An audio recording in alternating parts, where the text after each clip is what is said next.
All right, so for the answer to the question of the day to make sense, you're going to need both what you drew for your question of the day and the correct graphs that have been posted on Schoology. We'll start with the one-way trips. So we wanted to draw a graph of position as a function of time, showing the line for both the slow and the fast one-way trip on the same graph. And so I'm going to first draw something that is wrong, but contains a lot of the most common mistakes people make when they are first sketching this out. So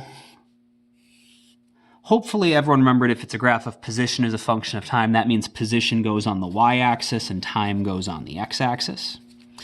But if you didn't and you had them flipped, that of course is another mistake.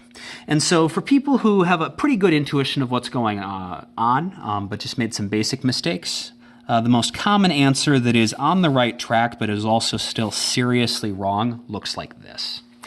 And there's a few major issues with this. The first one is that we know, because we were the ones who collected the data, you're the ones who watched the videos and actually submitted the data, that we started at position -7 and we went up to position +15 for the one-way trips. And so it doesn't make sense for our journey to start at tile 0. Instead, we are going to need some sort of axes that has both positive and negative positions available to us so that we can actually start at some negative value. Now then there are two lines that are distinct from each other, which is true, that is going to happen. It turns out they have different slopes even though they're starting at the same point. We'll see sort of why that is later on. However, both of the one-way trips went equally far. Both of them went to tile +15. And so the idea that one of them is going to end way up here at this position, another one's going to end way up here at this position, doesn't make any sense. They should go to the same position. So if both of them are going to end at the same position, somewhere up here, our graph should look something more like this. We do have straight lines. Both of them start in the same position, but instead of starting at 0, they should start at a negative position because that's what they did. And then the two lines, although they're going to end at different times, should end at the same position, like this. And so anything that was wrong with your initial prediction, if you could just don't erase your old mistake, but write down a little sketch of what the correct sort of graph should look like and point out any sort of major things that are wrong with your graph. And so like if you didn't have basically straight lines, or you didn't have yourself starting or ending in the right areas, go ahead and make a note of that.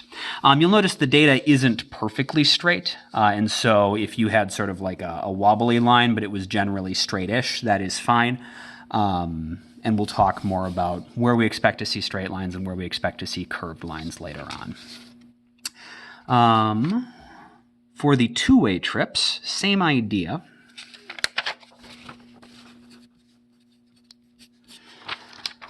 Again, sort of the wrong answers. Some common things they have issues with. Sometimes we'll get something like, I don't know, like this or something. Trying to show that something is, moving upwards in position and then back down, upwards in position and then back down. But again, we've got the issue where these are all starting at 0. We know they in fact started at -7, went up to 5, and came back down. It turns out the journey is mostly straight lines. And so we should have sort of straight lines going forwards and backwards, and we'll talk more about why that is later as well. And then the one part that is sort of the weirdest about the two-way graphs is where the turnaround happens. A lot of people generally do tend to actually sort of draw like a little curved section at the top, whether or not you had straight lines here. A lot of people draw a little curve at the top, which for those of you who've either taken calculus or can just sort of intuitively imagine what these graphs might look like, there should be some process of turning around where we have to kind of slow down and go forward a little bit and come back.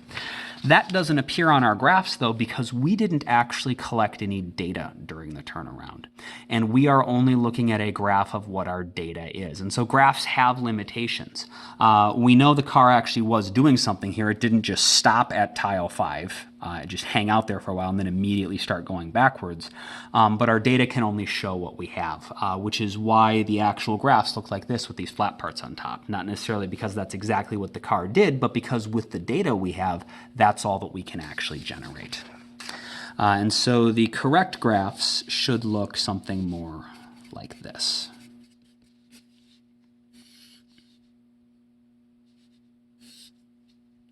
So we got our position, we got our time. They start at -7, so we're in the negative range. They're going to go up to 5 and then turn back around. They go in basically straight lines the entire time.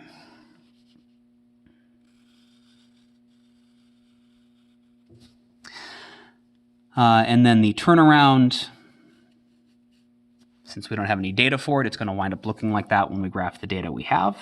Then they come back down to where they started. And then the other one is going to do the same thing. It's just going to take it a bit longer. And so we'll get something sort of like that. The lines are basically straight. However, something that you might notice is that the very beginning is not a straight line. So if we look at whether it's the two-way or the one-way, let's see if I can get everything on screen here. The very, very beginning of the trip has a slightly different slope. So we see that if we sort of follow the straight line here, it juts out a little bit. If we follow the straight line of this data, it juts out a little bit. Same thing over here. Follow this straight line, you can see the beginning juts out. Or this straight line, it's a little smaller there, but we can still see that the beginning is not quite in line with everything else. We will talk more about exactly how to interpret slopes and what exactly is going on there, but if you thought there was maybe a little bit of a curve or a little bit of a part where it wasn't as straight or wasn't as steep at the beginning where it was just gaining speed, that is actually correct. And I know I didn't show that level of detail in the graphs we just drew as the answers, but that is the case at the very beginning. And so if you included that, that is certainly not wrong. And we'll, again, talk about in more detail what's going on there as we develop a better understanding of how to interpret our graphs.